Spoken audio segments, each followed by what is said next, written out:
Today we have a special guest, Peter Mekras, president of Aztec Group. I've known Peter for, I would say 10 years. 10 years. Sorry about that. Probably about that. And I'll start, before I let Peter talk, I'll start with a little personal story, how me and Peter met. And that was about 2014. I owned a property assemblage that was, we were working on getting plans for 120 units or 100 units in Flagler Village. And Peter reached out to me, said, "Hey, Doron, what's your plans? Do you need brokerage or financing, or how can I help you?" I don't know. I don't remember how exactly he found out about me. So we met at the Most Bagel in Aventura. We had a bagel. And funny enough, I wasn't sure what I'm going to do, but unfortunately, a few months later, they found out I had cancer. So I called Peter and said, "Listen, Peter, I really want to build this building, but I got to take care of myself. I'm going like for a year treatment. Can you sell the property for us? We need like a fire sale here while I'm still alive. I might be gone in a few months." So we bought the land for about $700,000. Peter sold it to us. Found a buyer for $3 million. We had even a little deposit we got before from some buyer. And so my partners in Israel were greatly happy about that. They weren't happy about my cancer, but they were happy. They didn't have to build it. They didn't really want to build it. They were worried. "Oh, we don't want to build." And they got like four times their money within a year. So Peter did a great job. No, bravo. Helped us a lot. The guy taught me a lot. A lot of things, I'm self-educating myself in real estate, and that's why I'm trying to do this, give back and help other people educate themselves. Because I studied more finance, capital markets in school, and then my first job. So I learned a lot from Peter. I squeeze him for information all the time. And he teaches me a lot. So hopefully now he has a chance to give you some of his information. And I told, what's the first thing I told him, Peter? I said, I meet a lot of brokers in Miami. You know what's the difference? You're smart. Most of them are not very smart. And you're very smart. So I was like impressed. Didn't I tell you that right away? Straight, Israelis, we should have right. You're smart. I'm a good salesman. I convinced you I was smart. No, I check right away, So Peter's a very smart guy, no doubt. And then my partners like him a lot also. But now we'll go talk to Peter. So Peter, I'm trying to teach people how to build a real estate career, how to make good real estate investments, developments, whatever. And tell us a little bit about your career, where you started right after you finished college, and how you moved up the ladders, where were your main stations, and getting out to be the president of Aztec Group. Okay, well, thank you for having me, and thanks for the kind words. It's a story that really touches a lot of where I think my most important advice would be for the real estate business, which is it's a relationship business. Right. So the thing that I cherish the most, there's accolades and earnings, those are all great, but relationships, as far as I'm concerned, that's what goes in the trophy case, because you can't take a lot of things with you, and you can take those with you if you build good relationships with good people, and you're one of them. So beginning of my career, I came back to Miami after going to school in Dallas, Texas, got a degree in real estate finance, knew I wanted to do real estate. Had a lot of friends in my same class who stayed in Dallas and worked in a lot of very pedigree, great companies. Frankly, so you're from Miami and you went to school to Dallas? Correct. Born and raised here. Actually, my dad's rule with his three sons was unless you can't get into the right school in Florida, you have to leave the state of Florida. Okay. That was his means of saying you grew up spoiled rotten, you got to grow up. And it was a great move for all of us, forced us to be out of our comfort zone, have a lot of family in Miami, a lot of infrastructure, right. Very close with a group of friends, and it was a good way to kind of grow up a little bit while you were away from school. So I was arrogant, frankly, in 2001. Came back here thinking I was going to find a job. Did not. And it was only through luck that one of my father's friends, frankly, needed somebody to process title insurance, which really my 4-year degree didn't have any relevance to. Right. As I joke with a lot of people that I hire at entry level, I made less in my first year than my dad and mom had paid for my senior year of college. But it was a great experience for a couple of reasons. Number one, because it was 2001. Rates were very low at that time. And the financing and housing craze had just started. So we were processing and doing a lot of closings. So it was a high intensity environment. I would say that company was operating probably 20 to 30% above its capacity. So closings at 7, 8 o'clock at night, working hard, and frankly, coming into a company, one of the best things you can find is a company that's on fire and working hard, no matter what it is, just because you start to learn what hard work really is. Lucky for me, one of the two partners in that business was a residential mortgage broker. On a couple of closing statements, I saw what he was earning. I said, "What's this?" So I learned how to become a residential mortgage broker, closed some loans, found some early success doing that. That was fun, good education, sitting down with people, trying to sell products. But I realized it was not what I wanted to do for the next 30 years of my life. And as always, as I've done oftentimes in my career, step backwards to go forward because that more residential mortgage brokerage thing was going well. I went to go work at a company called Bayview. And at that time, the company was a lot smaller than what it is today. Yeah, it still exists today. Yeah, it still exists today. It's run by some brilliant people and basically very, very successful firm. Has done a lot of different things. A lot of great talent has come out of there. A lot of great talent is still there. A lot of great friends that and part of my network that was made there. It was a great time to be a young man working in a big company. It was a fun environment. But I was there underwriting loans. So kind of it was the first time I had taken my real estate education and actually applied it to commercial real estate. And learned kind of how loans are made and processing things. Whereas I'd placed loans as a residential mortgage broker. Yeah. Residential mortgage brokers don't really oftentimes know what's going on behind the hood. This was behind the hood. Right. So that was a good experience. That's a great education. How many years you did that? Just about, I was a total of just over a year. I never knew that. Actually. Yeah, just over a year. But frankly, it was a good time in the market relative to velocity. So there was a lot of volume coming through the shop. I was there for, Why only a year? So I'll get to that. So basically, I realized that I wasn't an underwriter, and I didn't want to be a credit guy my whole life. And some of the people that were on the sales team had kind of pulled me into the sales team. I just started in the sales force, and frankly, when I looked around, I finally got to where I wanted to be. And once I got there, I looked around and said, who's the boss of my boss? How do I get to be that person one day? How do I achieve that in the next 10 years? And when I really looked at it, the path there was not probably by being at Bayview. A lot of those people had come from other firms, learned things, established relationships. So I started to open my ears to what else was out there. Just by way of background and experience, I had an internship at CB Richard Ellis when I was in college, and a relationship from there pointed me in the direction of Aztec Group, knew that somebody had left and there was an opportunity. And that was a great opportunity for me because I started there, and it was a great mentorship situation where a guy named Mike Stein was the guy who hired me. He's a multifamily expert. And I worked with Mike basically as his number two, starting off as an associate, handling analytical responsibilities and production.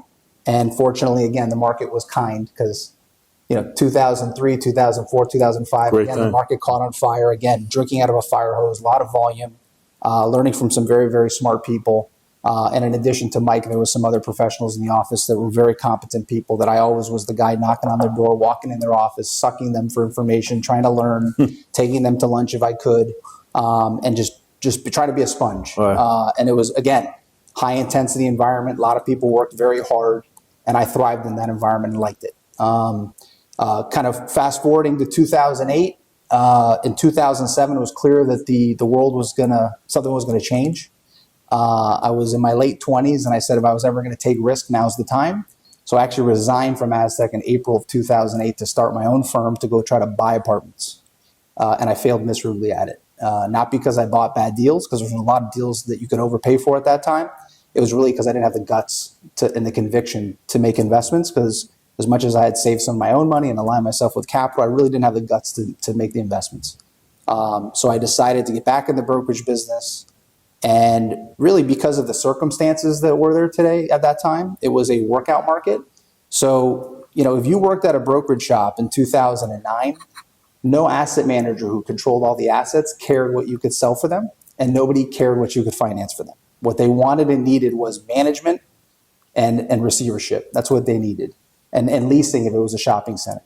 So I actually focused on going to a firm that had those things, and that was a company called Crack. At the time, that's where I met you. That's where we met. So what year was that? By the way, from a cold call, right? It was a letter in the mail or a cold call. It was not some introduction. It was just what I've always done. What year was that? Crack that you went into Crack? 2009. April 2009. Okay. So that was a situation where we did work primarily. Those are tough times. It was tough times. Listen, every deal that we got in 2009. was a huge win. And it was truly a market share time where basically everybody was starving. So every deal you got was a huge win, Right. or assignment, because the goal was to get in with the asset managers, earn an opportunity, and once you did, it led to other things. So to that point, that was my whole strategy, which was, if I called on you and you were an asset manager, I wasn't saying, hey, what can I sell for you? I was saying, hey, do you need any receivership? Do you have any properties that you need management for? We manage at least 11 million feet of office and retail. By the way, we have a 20-year history in receivership. And so I cross-sold those products. And that was getting my foot in the door that then led to some of the sales. What's the definition when we say receivership? What do you say? Sure. So it's something that we haven't seen a lot of yet, but we'll see more of it. Right. But basically, it's a way. You've seen situations, probably tracks and notes to buy, but Right. but in a lien theory state like Florida, it takes a long time to get the real estate, even if you're a lender. Right. You don't just file for foreclosure and you get it. Right. So there's times where properties are operating, and the person who has an interest in it as a creditor doesn't want the borrower to be in control anymore. So they want to assign somebody third party to really take over as an extension of the court to do what's right for the property and the asset, irrespective of the creditor. So the court has to approve you. You're a court-appointed receiver, correct? It could be a bankruptcy court. It could be, just a regular court. Interesting. And so when that receiver is in place, they basically control the property now. Right, Even though right. it's not, Right. and basically they have to deal with the borrower, they Right. have to deal with the lender, and they're kind of trying to balance between the two. But basically with the court order, the court order states what they can do, irrespective of the lender, Right. irrespective of the borrower. Right. But the point is, what ends up happening at the end of that receivership, usually selling the asset. Right. And the receiver oftentimes can actually hire affiliates to themselves, so it actually leads the So business. you can hire some from your own company to That's sell? correct. Oh, wow. That's correct. Because there has to be a third. Yeah. So basically, part of the reason is because with the receiver, they're looking for the lowest cost. Right. So if I'm a receiver and it could lead to a brokerage assignment, I can actually charge less if there's a brokerage fee at the end of the rainbow. So Right. that's kind of how that worked. So kind of fast forwarding through that, 2009 to 2016 was great times, great people working at Correct. Again, made some great relationships, but started to talk to the owners of the company and ask them what the succession plan was, and there really wasn't one. And so I said, if there's not a succession plan, meaning that I can't take an ownership role in the company at some point in time, I'm going to leave. And I said I can either resign and leave now, or I can stay here and look for something. And if you trust me to be here, and fortunately, Warren and Carol, great people, trusted me to do that. Stay at the office, and while I looked, which was a very revealing time in my career, because there was a lot of people who knew I was looking and called Warren and Carol and told them that I was looking, not knowing whether I had told them or not. Right. So they were trying to rat me out. And Warren and Carol would joke with me and say, hey, so-and-so called me and said, hey, I heard you're looking for a job. And the lesson I'm making there is, I always tell people, is when you're looking for a job, if you work for somebody who you can't tell that you're looking for a job, you should start looking for a job. Because if somebody's a real employer who really cares about you, there should be an open dialogue about why you're looking for something else to do. I love it. I love it. You don't hear enough of that. Yeah. People that are that honesty. And it doesn't happen often. It's very hard. I'm not questioning how challenging it is, but I think it's something where employers will respect it. It's a trust thing. It's a transparency thing.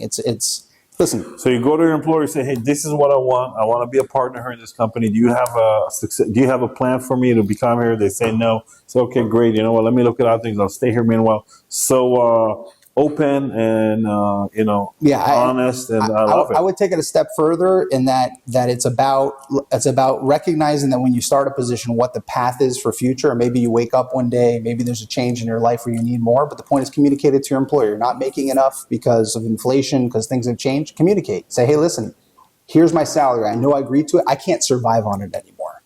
Here's what happened in my life. I can't continue this way, and I'm going to need to look for something else. Have an open dialogue. And I think that people will be surprised by the way people react to that. Some people will be defensive and emotional at first because it's not a fun situation to be in as an employer, which I am. But at the same time, you should have respect for those people, because those are people who are in your foxhole with you that you can trust, because there's no hidden agenda going on. There's no nefarious agenda going on. So kind of fast forwarding, Ezra Katz, who's the guy who founded the firm that we now, Aztec, the Aztec group that we now operate. When was it founded, Aztec? 81. A lot of people know Ezra. Yeah, you say his name, and In Miami, people know him. 81. Wow. His name today is synonymous with the name Aztec Group, rightfully so. Right. And in the real estate circles in Miami, he's a well-known commodity, and the reason is because he earned it. He's a guy who came down here in the 70s. From Israel, right? Actually, from Cleveland, Ohio. From Cleveland. But he immigrated from Israel. So yes, he does that. He's actually just getting back from Tel Aviv today. He was just. You still owe me a meeting with him. I've never met the guy. I've heard his name. I've told you. You tell me the day it happens. By the way. Yeah, whenever he wants. So he's back now. So if you want to meet with him next week, no problem. And to that point, he's the kind of person who's very, very accessible, and he has been his whole career. So fast forwarding, Ezra was a mentor of mine since being at Aztec Group, and I sat down with him and said, "Hey, listen, by the way, when I told Warren and Kira I was going to look for something else to do, I went out and talked to a lot of other firms and got proposals from them on working there. This was a frothy time in the brokerage business. People were even offering signing bonuses and things like that. And I said, Ezra, I have these opportunities. What do you think? Because I was confused. And he basically said, Peter, the reason you're so confused is because you don't fit into that culture, any of these cultures. And he's right. I think my personality does not lend well to that culture. And he said, you should come back to Aztec Group, which he had said to me a handful of times since I'd been gone. And I basically said, well, listen, the reason I'm leaving is because I don't have a succession plan. And the only way I'm going to come back is if there's a clear succession plan and partnership. And Aztec Group does a lot of different things, including allocating capital and investments. And I said, when we do things on the investing side, I need to have equal standing to you in those deals. So he fortunately had a lot of success in his life. And that put him in a position to be humble and reasonable enough to have that discussion. And we came to an agreement, which I will tell you was on a handshake, not a written agreement that was formal and binding and legal. And in good faith, we worked together. And in 2019, that became crystallized and formalized. And I'm not looking back, and it's going great. And it's been amazing. 7 years. 7 years. 7 years. So now you're a partner, president. Is Ezra still involved? Or just absolutely. How old is he? Ezra's 76, I believe. Wow. And by the way, as I tell him and everybody else, Ezra will work till he's dead. He's got it in his DNA. It's he jokes he has no hobbies. I would tell you Judaism and advocacy for Judaism is one of his hobbies other than his family. That's my biggest hobby today. Well, by the way, it's been his. Isn't it?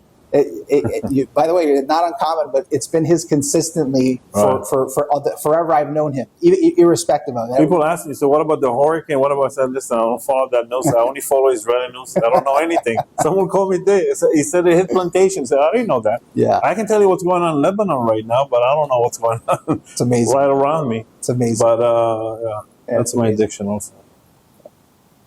So nice. that brings us full circle to today. Full circle, and then we met again. I don't know, we've done a few things between the first deal and that, and then we did the big deal together, Riverlofts, where Peter actually, he was like my guy, my teacher, helping me from the beginning. He said, Peter, I want to build this building. What do we need to do? How are we going to build it, Peter? It's a big project. I've never built a high rise. What do we need to do? Okay, we need to get we need to get the best team around you, with the GC. So we replaced the GC and brought Moss, and we need to get another co-developer with you that has experience domestic, because our partners had a lot of experience in Germany, more experience than me and Robert, probably much more, but not here in South Florida. So let's bring a co-developer that is local. Yep. That was your idea. Yep. And if he needs, we give him some equity. We didn't have a problem with equity so much. And how do we structure a loan? Which we managed to get $102 million with 70% leverage. Mm-hmm. Terrific group. Square Mile, now they're called Affinius. They're very nice. I'm in touch with them from time to time. They've been good. No complaints there. That was great. We really had great offers. Some of my partners were doubting, we're going to get the money, we're not going to get the money. And then we had Related, we had some other big groups, the Dell company over there, whatever. We had really serious funding options behind us. So you did an amazing job. And you consulted me, helped me with the financials models and everything, updating it. Your guy, I forget his name. Carl did a great job also. He still works with you, right? Yeah, absolutely. 7 years. I want to steal him for you. No. Don't worry, plenty of trying. And by the way, when he's ready to go, I'm happy for him to do it. He did a very good job, and we're updating on our investors and helping me solve some problems that we had with our investors. And We bought out some of our investors the last minute, but he was always there, always listening, always believing that we can make it happen, never doubtful. So thank you very much. I owe you. I called him recently. I said, Peter, you're the best. I owe you. You did such a great job. I'm always going to be loyal to you. And right, and it was like a month, 2 months ago. By the way, I will tell you this to compliment to you, Ron. There's a lot of people who say that, but you actually do that. Meaning that it's not like we've closed 20 deals together. Right. But I truly believe that when there's opportunities that align with what I do well and what you want, it's my business to lose. And what I mean by that is if there's a good alignment, right? It doesn't mean that I can lay down and do a crappy job and still get the business, but there's a real relationship there. And the best part about it was we didn't go to high school together, and it wasn't because I married your cousin, and no, it was because we built a relationship organically by collaborating and building trust. I was just going to say, when we're talking about relationships and long term, that I remember the first time you sent us the commission agreement, my partner says, "No, don't go argue with him. He's ready for it. Go get it a little bit lower. It's too high." So I said, "Okay, guys, I'll go talk to Peter." And Peter told me, "Daron, I'm not going to take it 1 cent lower. Do you want good quality service?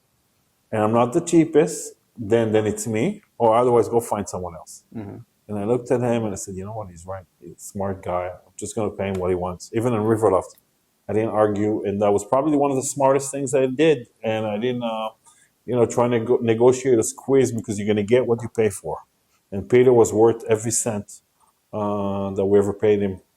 By the way, if you broke it down, how many times we had to run the model, it was probably a very low fee. I think there were 73 versions of your development model between application and closing. But the prices also were going up.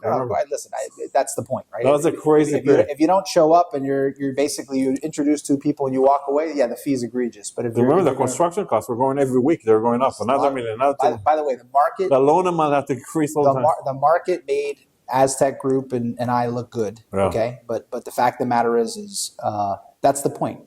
Nothing is static. There's always volatility. This hurricane's a perfect example, right? Time kills deals. Things change, and if you're not in the position to pivot and you're not willing to, by the way, and you're a developer through and through. I mean, some of you've got brass balls. I mean, a lot of things that you had to contend with in the midst of that were super stressful. I can only imagine. And you weathered it. So it's you got to have somebody who you have comfort with. Like if you don't have trust and comfort, then you have the wrong advisor. If you think it's some shyster who's going to take advantage of you, then you're not going to feel comfortable with anything they say. Yeah. So now, Peter, I'm going to ask you a question. I say lessons learned, what we call it.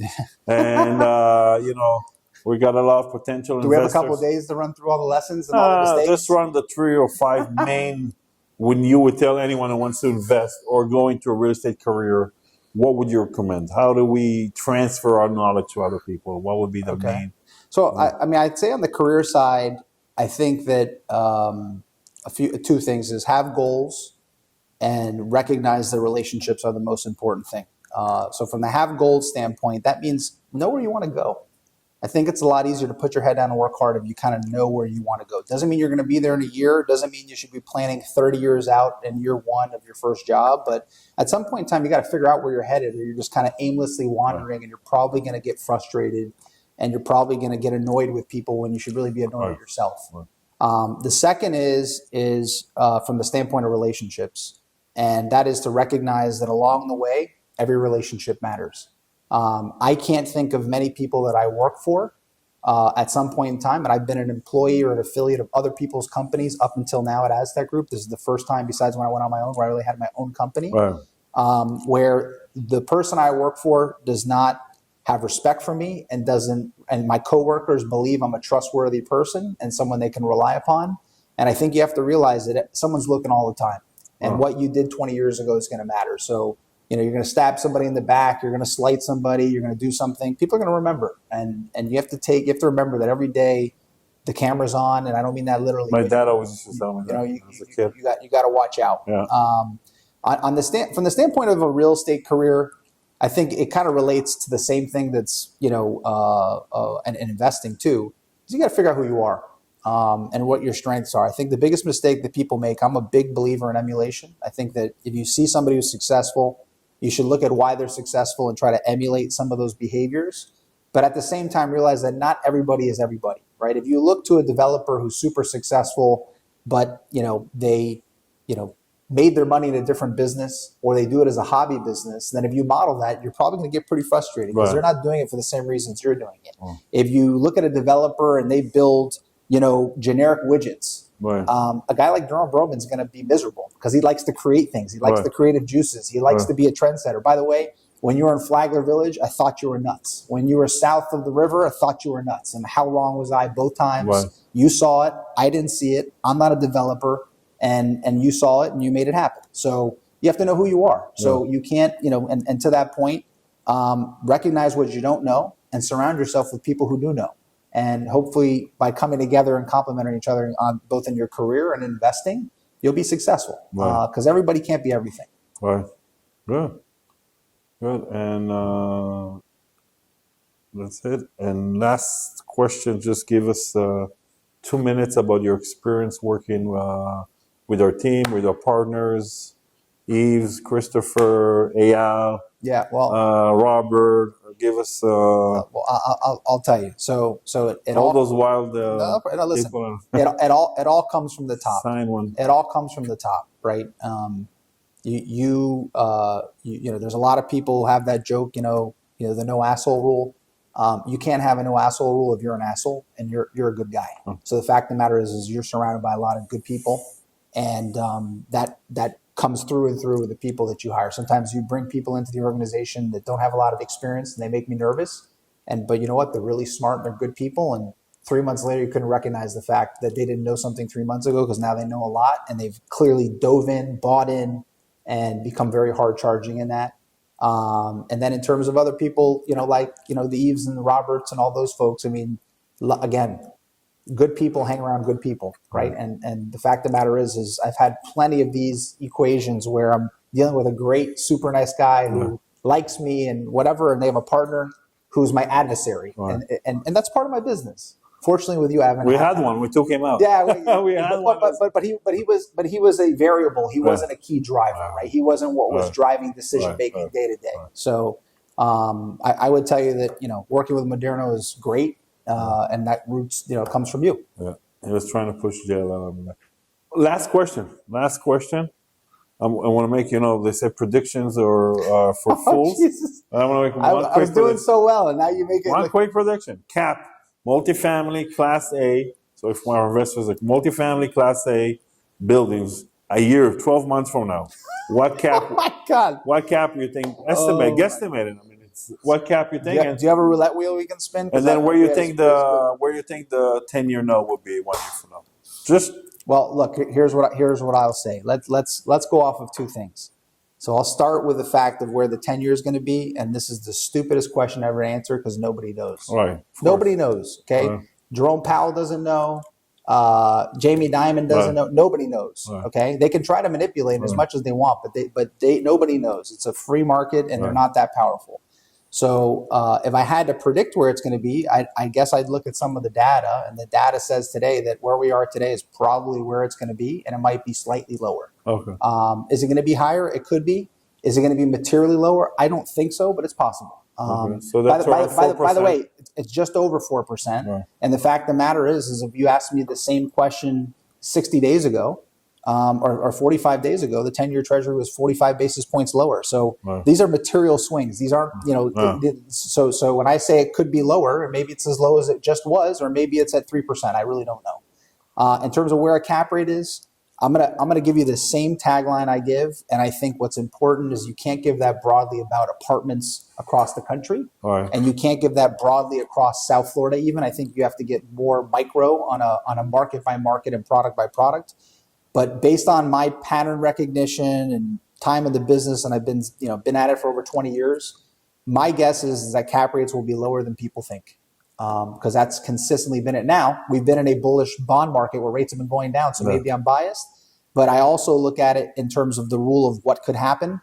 And the fact of the matter is if cap rates go up much more, the amount of challenges that our economy and our financial system would have would not be bad. It would be a catastrophe. Yeah. So I think that it's more likely that the U.S. government and the masters of the universe, as I call them, institutional capital, will destroy the dollar and make the world fall apart before they let cap rates raise too high, because too many assets are invested in apartments. And if you marked every apartment building that's in the country or in core markets like South Florida to a 6 cap, the amount of carnage that would exist in the world would be unbearable.